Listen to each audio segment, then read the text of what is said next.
रामायण की कथा के अनुसार माता कैकेयी ने अपने पुत्र को राज सिंहासन पर बैठने के लिए भगवान राम को 14 वर्ष के वनवास पर भेजा था। भगवान राम के लिए राजा दशरथ से वनवास मांगने के बाद माता कैकेयी को समस्त संसार में घृणा का पात्र बना दिया था। पौराणिक कथाओं के अनुसार यह माना जाता है कि माता कैकेयी को यह पता था कि ऐसा करने के बाद समस्त संसार में वह घृणा का पात्र बनकर रह जाएगी। इसके बावजूद उन्होंने कुछ विशेष कारणों के चलते यह काम किया था। राजा दशरथ की 3 रानियों में कैकेयी उन्हें सबसे ज़्यादा प्रिय थी। उन्होंने ही राजा दशरथ से भगवान राम के लिए 14 वर्ष का वनवास मांगा था, लेकिन कैकेयी द्वारा राजा दशरथ से भगवान राम के वनवास का वरदान मांगने के पीछे क्या कारण था? क्या वह अपनी दासी मंत्रा के बहकावे में आई थी, या फिर वे अपने पुत्र भरत को राजगद्दी सौंपना चाहती थी? इस सवाल का जवाब हम आपको बताते हैं। एक बार देवों और असुरों के संग्राम में देवराज इंद्र ने राजा दशरथ से मदद मांगी थी। उस वक्त राजा दशरथ के साथ रानी कैकेयी भी उनकी सारथी बनकर गई थी।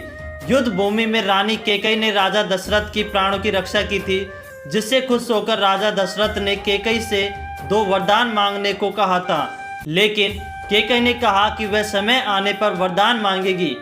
आगे चलकर कैकेयी ने अपने दोनों वरदान दशरथ से मांगे, जिनमें एक श्री राम के वनवास से जुड़ा था और दूसरा उनके पुत्र भरत को गद्दी पर बिठाने से। लेकिन ऐसे वरदान कैकेयी ने क्यों मांगे? दरअसल राजा दशरथ की रानी कैकेयी राजा अश्वपति की बेटी थी। राजा अश्वपति के राजपुरोहित श्रवण कुमार के पिता रतन ऋषि थे। कैकेयी को वेद शास्त्रों की शिक्षा रतन श्री ने ही दी थी। उन्होंने कैकेयी को बताया था कि राजा दशरथ के कोई संतान राजगद्दी पर नहीं बैठ पाएगी। इसके साथ ही ज्योतिष गणना के आधार पर उन्होंने यह भी बताया था कि दशरथ की मृत्यु के बाद यदि 14 वर्ष के दौरान कोई संतान गद्दी पर बैठी तो रघुवंश का नाश हो जाएगा।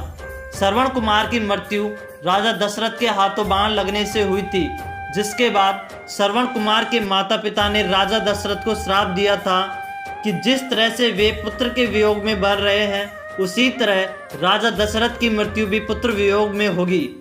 कैकेयी को इसके बारे में पता था। राम दशरथ के सबसे बड़े बेटे थे।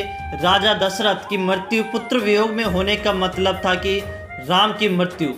कैकेयी राम से बहुत प्रेम करती थी और उन्हें खोना नहीं चाहती थी, इसलिए उन्होंने राम के लिए 14 वर्षों का वनवास मांग लिया।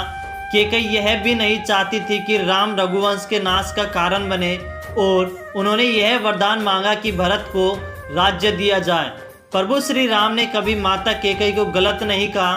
साथ ही जब भरत ने अपनी माता को कटु वचन कहे तो प्रभु श्री राम ने उन्हें रोका भी। प्लीज़ हमारे चैनल को ज़रूर सब्सक्राइब कर देना। प्लीज़ ज़रूर सब्सक्राइब कर देना। आपके एक सब्सक्राइब से हमें बहुत मोटिवेशन मिलता है, इसलिए प्लीज़ हमारे चैनल को ज़रूर सब्सक्राइब कर देना।